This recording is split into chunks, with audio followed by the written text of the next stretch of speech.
Alhamdulillah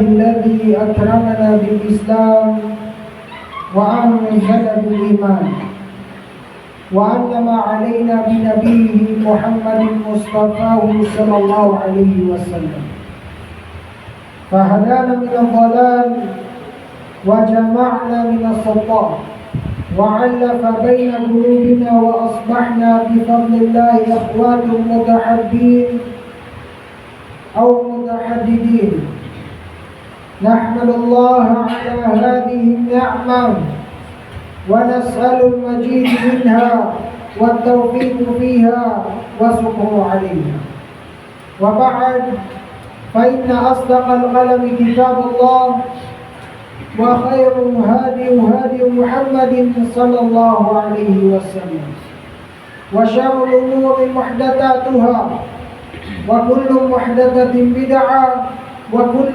بدعة ضلالة وكل ضلالة في النار فيا عباد الله أوصيكم ونفسي أولا بتقوى الله ويا أيها المسلمون ويا أيها المسلمات اعلموا يا أحبتي في الإسلام ويا أيها الأخوات في الإسلام تذكروا وتفكروا إن الله جل جلاله قال في كتابه المنزل بعد أعوذ بالله من الشيطان الرجيم بسم الله الرحمن الرحيم يا أيها الذين آمنوا اتقوا الله حق تقاته ولا تموتن إلا وأنتم مسلمون في آية الثانية اتق الله في آية الثانية يا أيها الذين آمنوا ادخلوا في السلم كافة ولا تتبعوا خطوات الشيطان إنه لكم عدو مبين إنه لكم عدو مبين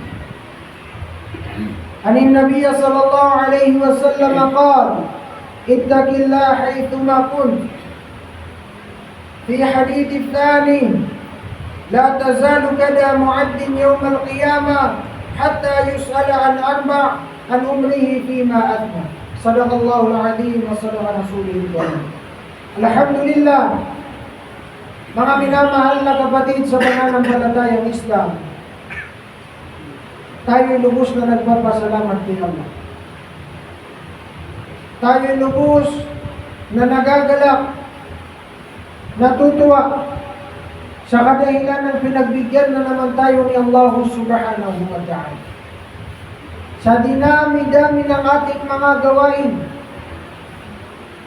ay binigyan tayo ni Allah subhanahu wa ta'ala ng idn, pagkakataon, na tayo'y makapunta nito at makapagsagawa ng pagsamba kay Allah subhanahu wa ta'ala.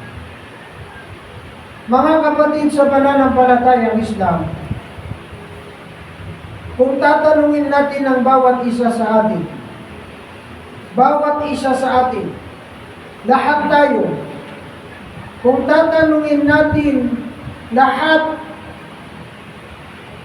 kung gusto ba natin ng tagumpay, tunay na lahat tayo ay nagmimithi, nag-aasam, nangangarap na makamit ang tagumpay dito sa mundo, higit lalo sa kabilang.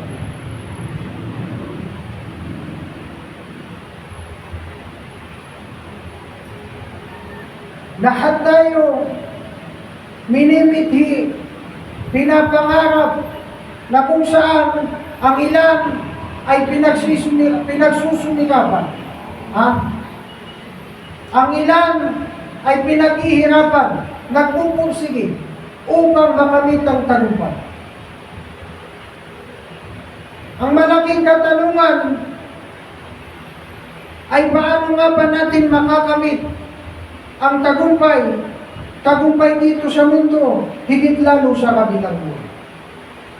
Alhamdulillah, si Allah subhanahu wa ta'ala bilang pagmamahal niya sa atin, bilang pagmamahal sa atin ni Allah subhanahu wa ta'ala, ay gusto rin ni Allah subhanahu wa ta'ala na makamit natin ang tagumpay dito sa mundo, higit lalo sa kabilang buhay. Sa kadahilan ang tagumpay na ito ay magiging sanhin upang tayo'y mapalayo sa naglalagablab na apoy ng impyerno na ginawa ni Allah subhanahu wa ta'ala.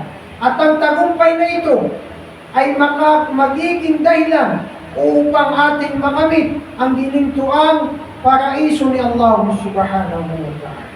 Ngayon ang katanungan, paano nga ba natin makakamit?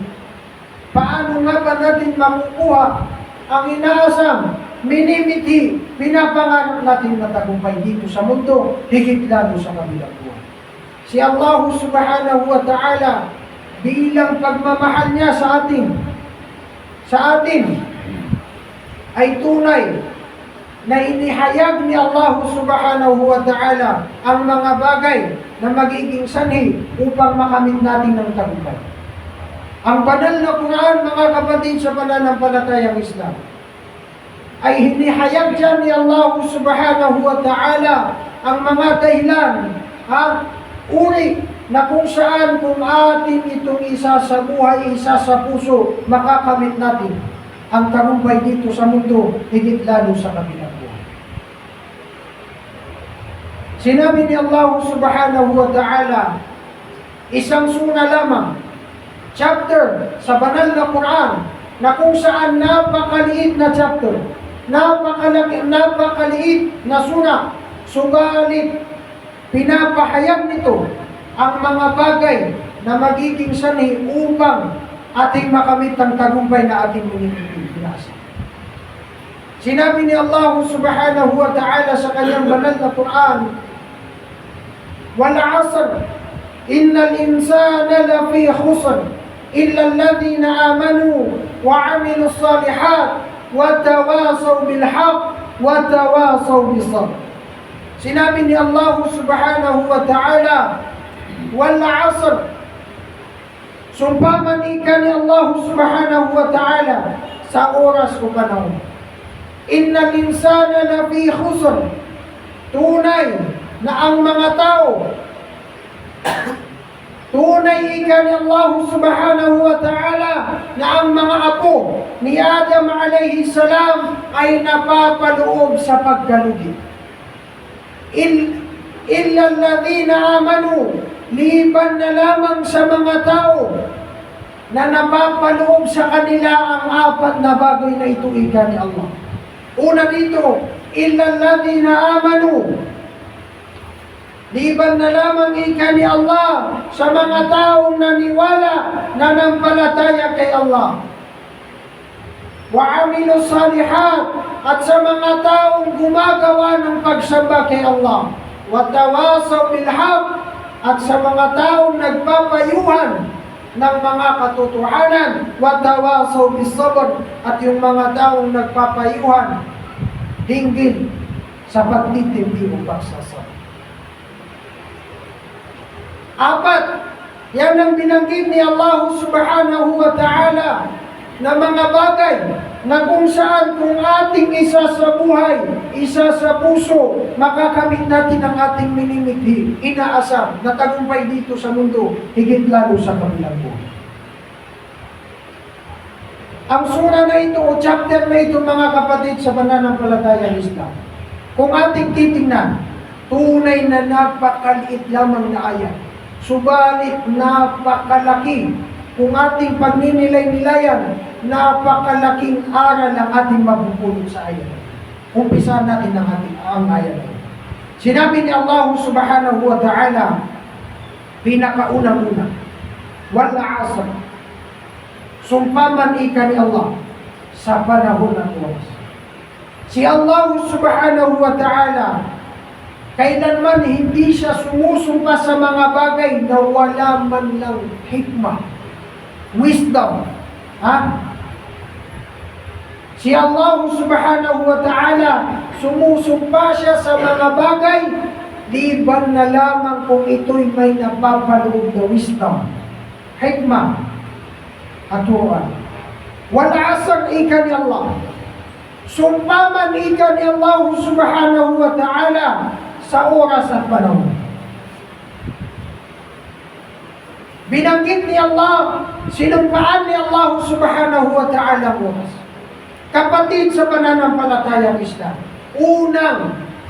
unang-una na ipinapabatid sa atin ni Allah subhanahu wa ta'ala sa surah na ito ay makatotohanan na napakahalaga ng ating mga oras, na kung saan, kung ating papabayaan, sasayangin, tunay na tayo'y mapapaloob sa sinabi ni Allah subhanahu wa ta'ala ng mga taong mga nalulung. Innal insana lafi khusr. Tunay, ika ni Allah, na ang mga tao ay napapaloob sa pagkaloob. Kapatid sa pananampalatayang Islam, sa panahon ngayon, masakit mag-isipin. Ang mga tao, nagtatapon na lamang ng oras. Nagsasayang lamang ng mga oras. Na kung saan, kung ating titignan, 24 oras na nagdaraan sa loob ng isang araw, tanungin mo ang iyong sarili, ilang oras ba ang inilaan mo, ibinigay mo upang dakilain, pasalamatan si Allah subhanahu wa ta'ala.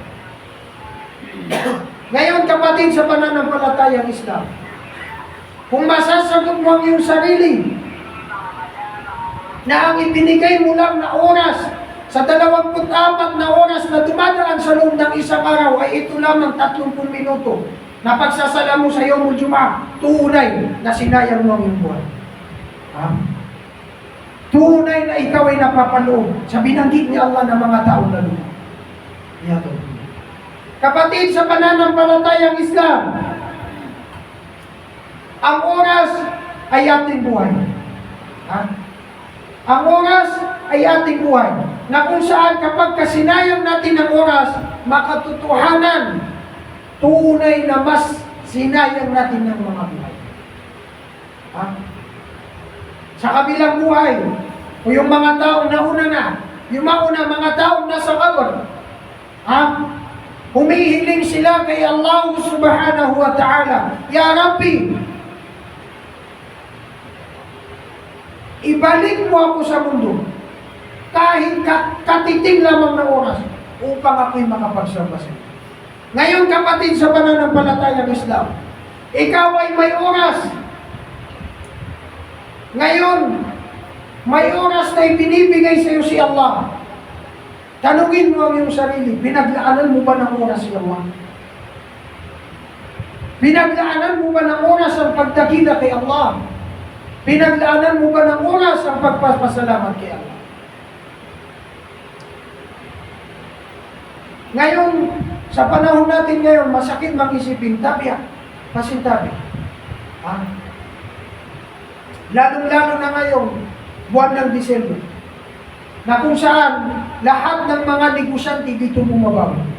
Iyakan bila, masakit mang itong tanggapin, masakit mang itong isipin.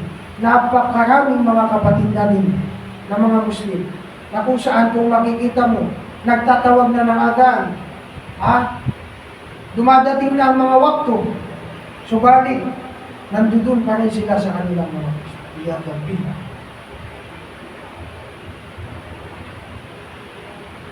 Yan ay isang hayag na pagsasayang ng oras. Sinabi ng mahal na propeta sallallahu alaihi wasallam, ni'matani maghulun fihima kathirun minan nas, as-sihha wal farah. Dalawang biyaya ika ng mahal na propeta sallallahu alaihi wasallam, na kung saan ang biyaya na ito ay sinasayang lamang, pinapabayaan lamang ng mga tao. As-sihha wal farah. Una dito ika ng mahal na propeta sallallahu alaihi wasallam, as-sihha, kalusugan, pagiging malakas. Pagiging malakas, pagiging malusog. Na kung saan pasintabi, karamihan napakalakas ng katawan, binata, wala pang nararamdamang mga karamdaman, wala pang rayuma, subalit hindi mo man lang makita na siya'y nagsasagawa ng sakit. Kung sino pa sa panahon natin ngayon, tabi pa si tabi, kung sino pa yung walang rayuma, siya pa yung hindi niya kayang magpatirapan. Siya pa yung hindi niya kayang magpatirapan. Yan ba? Wal farad, ika ng mahal na propeta. Pangalawang biyaya na pinabayaan, sinasayang lamang ng mga tao ay ang oras. Oras. Ito yung binanggit natin kanina na oras, mga kapatid, sa pananampalatayang Islam ay ating buhay. Sinabi ng isang dakilang ulama, kanyang sinabi, al-waqtu huwa al-hayat. Ang oras, ika niya, ay siyang ating mga buhay. Ang oras, ika niya, ay siyang ating mga buhay. Waman ada'a waqtahu, ada'a hayatahu. Kung sino mang tao, ika niya, nasayangin niya ang kanyang oras, tunay na kanyang masasayang ang kanyang buhay. Kapatid sa pananampalatayang Islam, ngayon, may oras pa tayo. Binibigyan pa tayo ni Allah ng mga oras. Huwag nating hayaan na masayang lamang ang ibinibigay sa atin na oras ni Allah. Gamitin natin ito sa pagsamba, paggawa ng mga bagay na ikinalulugod ni Allah upang makamit natin ang ating minimidhi, inaasam na tagumpay dito sa mundo, higit lalo sa kabilang mundo. Ang akala kasi ng karamihan, kapag dumadaan ng araw, sinasabi nila, ito ang maling mindset, kaisipan ng karamihan. Sinasabi ng karamihan na kapag hindi sila nakapagsagawa ngayon ng pagsamba kay Allah. Halimbawa, hindi sila nakapagsala ng salatul zuhur, salatul asar. Ang mindset ng karamihan, inshallah, babawi na lang ako bukas. Kasi may bukas po. Allah.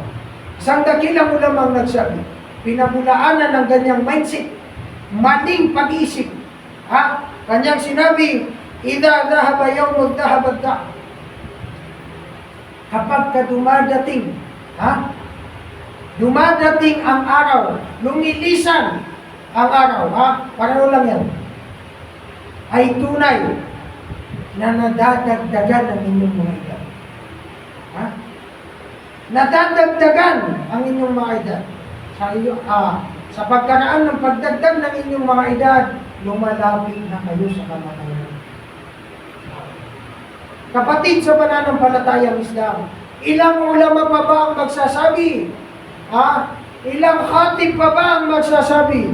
Ilang ustad pa ba ang kailangan magsabi sa iyo upang maintindihan mo na ang kamatayan, kapatid sa pananampalatayang Islam, ay hindi po ito magpapaalam sa iyo.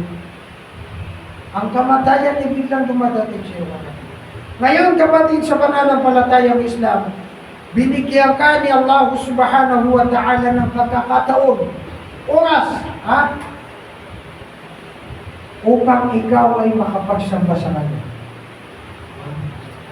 Binibigyan ka ni Allah ng oras upang makamit mo ang minimithi mo, upang makamit mo ang inaasam mo, pinapangarap mo, na tagumpay dito sa mundo, higit lalo sa kanilang buhay. Wal asr, sumpaman ika ni Allah subhanahu wa ta'ala sa oras at panahon, innal insana lafi khusr. Makatotohanan, ika ni Allah subhanahu wa ta'ala, ang mga tao ay napapaloob sila sa pagkalugi, illa alladhina amanu. Iban na lamang ikat Allah. Intindihin natin ito. Sabi ni Allah, tunay na ang mga tao ay napapaloob sa pagkalugi, liban na lamang sa apat na bagay na ito. Unang binanggit ni Allah, illa alladhina amanu. Liban na lamang sa mga taong nananampalataya, naniniwala kay Allah. Kung gusto nating makamit ang ating inaasam na tagumpay, kailangan po natin manampalataya kay Allah. Maniwala kay Allah. Subalit, sa panahon natin ngayon, pasintabi-tabya, na napakarami sa atin, na sinasabi nila na ako ay nananampalataya kay Allah. Ako ay isang Muslim, subalit hindi mo makikita sa kanyang ginagawa. Hindi mo makikita sa kanyang gawain.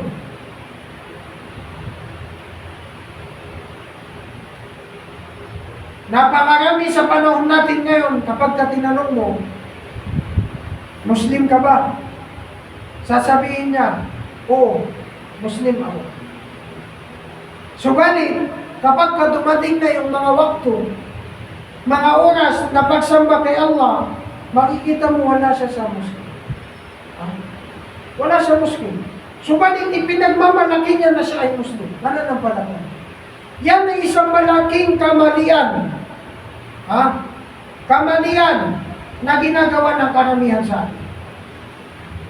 Ang iman, paniniwala kay Allah, kapatid sa pananampalatayang Islam, tandaan natin ay nasa tatlong uri lamang ito. Una, tasdiqum bil qalb. Ang iman, pananampalataya, ay nasa tatlong uri lamang na ito.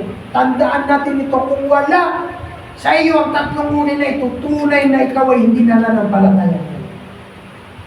Una, tasdiqum bil qalb. Itatatak natin sa ating mga puso. Iman. Itatatak natin sa ating mga puso na si Allah subhanahu wa ta'ala ang gumawa ng mundo ito. Si Allah subhanahu wa ta'ala ang bumuhay sa atin. Si Allah subhanahu wa ta'ala ang papatay ko sa atin. Ganyan ang pagtatak ng iman sa ating mga puso. Pangalawa, wa ikrarun bil lisan. Kailangan sasabihin ng ating mga dila.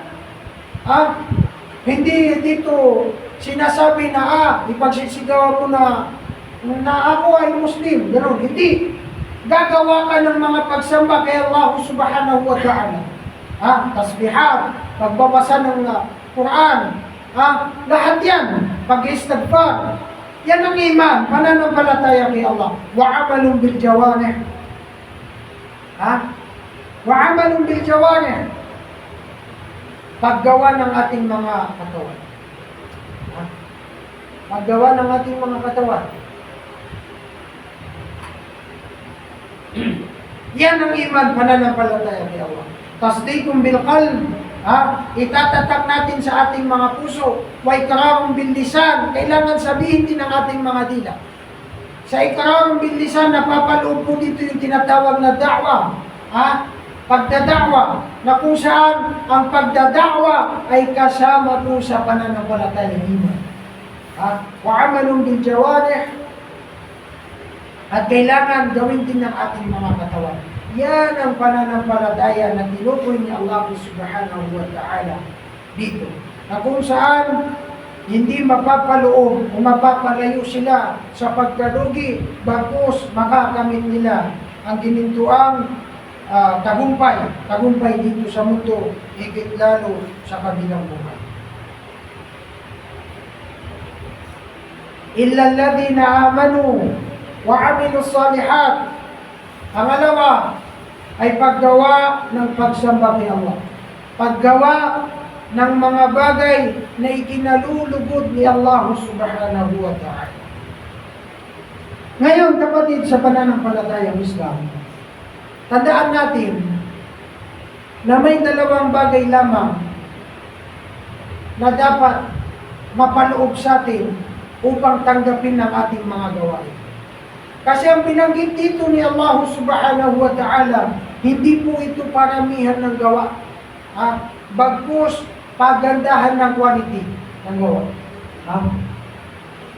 Kahit sabihin pa natin na marami kang ginawa na mga pagsamba kay Allah, kung hindi naman ito alinsunod sa katuruan ng mahal na propeta sallallahu alaihi wasallam at ni Allah ay tunay na hindi ito katanggap-tanggap. Una, al-ikhlas. Kailangan mapaloob po sa atin ang tinatawag na ikhlas. Malinis na dalisay, hangarin sa paggawa ng pagsamba. Pangalawa, al-mutaba'a. Ito yung pagsunod sa mga yapak ng mahal na propeta sallallahu alaihi wasallam. Sa kadahilanan na marami sa ating pasintabi, na sa panahon natin ngayon, lumalaganap ang mga maling katuruan. Lumalaganap ang mga bid'ah na kung saan pinapalaganap ng mga ligaw na sekta. Allahu Akbar. Kailangan, kapatid, sa pananampalatayang Islam ay malaman natin, suriin natin ang ating mga ginagawa. Kung ito ba ay alinsunod sa mga sayapang ng mahal na propeta sallallahu alaihi wasallam, sa kadahilan ng kapatid sa pananampalatayang Islam, kahit gaano pa karami ang iyong nagawa, kahit gabundog pa ang iyong nagawang mga mabubuti pagsamba, kung hindi naman ito alinsunod sa yapak ng mahal na propeta sallallahu alaihi wasallam, tunay na ito ay ligaw, sayang lamang. Ngayon, kapatid sa pananampalatayang Islam, sa panahon natin ngayon, katakot-takot na panahon, na kung saan naglipa na ang mga napakaraming mga sekta, na kung saan pinapaiwatig, pinapalaganap nila ang kanilang mga pamamaraan. Mga bid'ah, na kung saan napakaraming mga bid'ah na lumalaganap sa panahon ngayon. May mga tinatawag pa sila sa panahon ngayon na bid'ah hasana. Bid'ah hasana daw. Bid'ah daw o binago na maganda. Napakamangbang ng naggawa nito. Na kung saan sinasabi nila sa panahon ngayon, dapat suriin natin ang ating mga pinagkikinggan ng mga ulo. Sinasabi nila na mayroon daw bid'ah hasana, bid'ah daw na maganda. Tandaan natin na mismo ang mahal na propeta sallallahu alaihi wasallam ay nagsabi, kanyang sinabi, kullu bid'atin dalalah. Lahat ng mga bid'ah, binago sa relihiyong Islam ay dalalah, wa kullu dalalatin finnar. At lahat ng mga kaligawan, bid'ah, ay lahat yan tungo sa impyerno ni Allah subhanahu wa ta'ala. Depensa ng karamihan. Ustad, ganito kasi Ustad yung sinasabi nila, kaya daw may bid'ah hasana. Ustad, bakit ka gumagamit ng mic? Sinabi mo ito sa ito. Ang bid'ah, kapatid, sa pananampalatayang Islam, upang ating maintindihan, sa pagsamba po ito, hindi sa mga kagamitan. Hindi sa kagamitan. Kasi kung ipapalitig natin ang depensa ng karamihan, nagsasabi na may bid'ah hasana dahil daw gumagamit tayo ng mic sa tuwing may khutbah, sabihin nyo sa kanila na maghubat ng damit, na may mga kulat, kasi sa panahon ng mahal na propeta, walang ganyan. Magiging bid'ah din ba yan? Iyagad bid'ah. Mga mangmang lamang ang nagsasabing may bid'ah hasana. Isang dakilang ulama nagsabi, hinggil sa kontra, hinggil sa tinatawag na bid'ah hasana, upang ating maintindihan na wala po talagang bid'ah hasana. Kanyang sinabi, faqad adama anna Muhammadan khana risala. Sinabi niya, kapag ang isang tao sinabi niya na mayroon daw bid'ah hasana, tunay, kanyang sinabi, faqad adama anna Muhammadan khana risala. Tunay na kanyang sinabi na ang mahal na propeta sallallahu alaihi wasallam ay nagtaksil sa kadahilan ng hindi niya ipinahayag ng buo ang mensahe ni Allah. Ito yung yaong banal na Quran ni Allah subhanahu wa ta'ala. Sa mga nagsasabi, naniniwala na may bid'ah hasana, kanilang pinapanatangan ng mahal na propeta sallallahu alaihi wasallam na hindi na kumpleto ng mahal na propeta sallallahu alaihi wasallam ang Islam.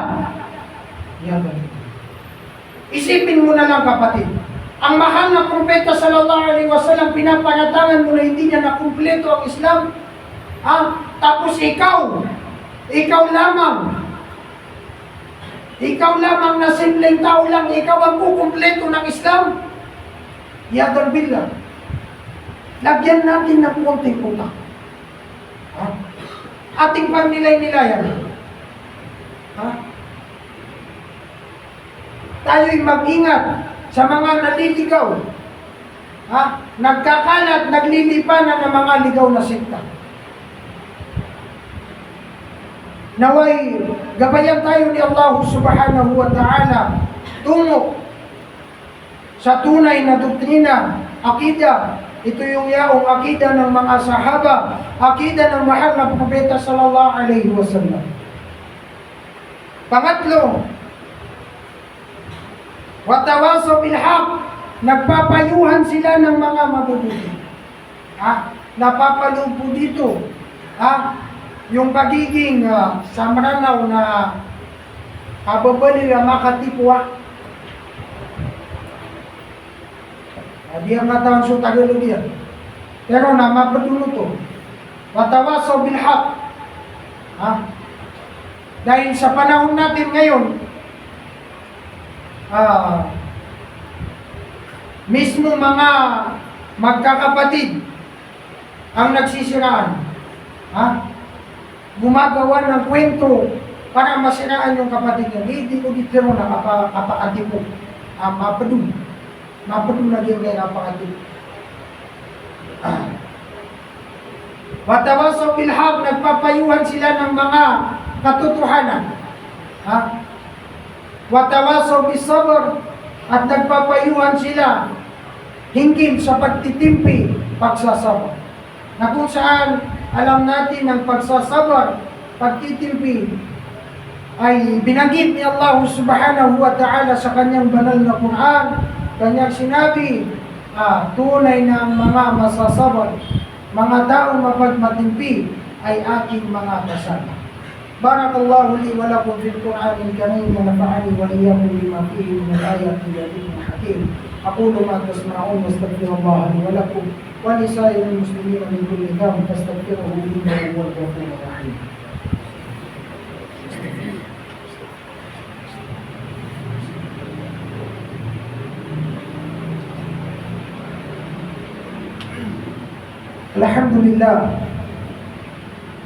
Alhamdulillah alladhi bi ni'matihi tatimmu shalihat wa bihi tughfaru dhunub. Nahmaduka Allahumma hamdan hamidin wa nashkuruka shukran shakirin. Wa ashhadu an la ilaha illallah wa ashhadu anna Muhammadan 'abduhu wa rasuluhu alladhi kunna bihi 'abdun nabi. Mga kapatid sa pananampalatayang Islam,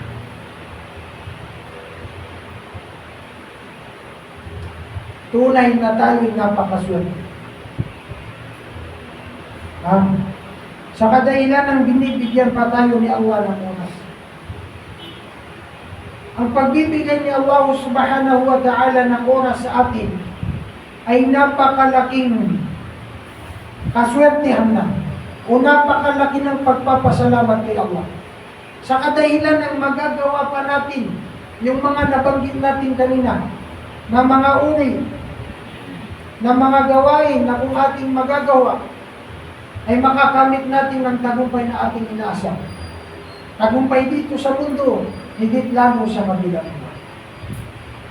Kapatid sa pananampalatayang Islam, huwag po nating sayangin ang oras na ibinibigay pa sa ating Allah. Alam naman na natin na lahat tayo, sa mga negosyante, lahat tayo busy sa panahon ngayon. Buwan na ito. Subalit maglaan pa rin tayo kahit nakatiting lamang na oras na pagsampa kay Allah. Ha? Kapatid, kung ating pagninilay-nilay, sabihin pa natin, batad tanong pa sa mga kanabang ay patusay sa amin. Ha? Lahat mo na simba, napalaya nga initago, napatad tanong siya, bigyan ka wala sa iyakalabagan niya sa isa kamilyon. Binigyan ka niya Allah ng 1 milyon. Kapatid, yung 1 milyon na yun, pinakamatagal na, kung ikaw ay magtitipid, pinakamatagal na 1 taon na yun. Subalit kapatid sa pananampalatayang Islam, ang kayamanan na yun, pagkaubos nun, wala na. Wala na. Bagkus, itatanong pa yun sa kabilang buwan. Itatanong pa sa yun sa kabilang buwan. Subalit kung yung oras mo, para kay Allah subhanahu wa ta'ala ang pinakaingatan mo. Pagkaraan na yun,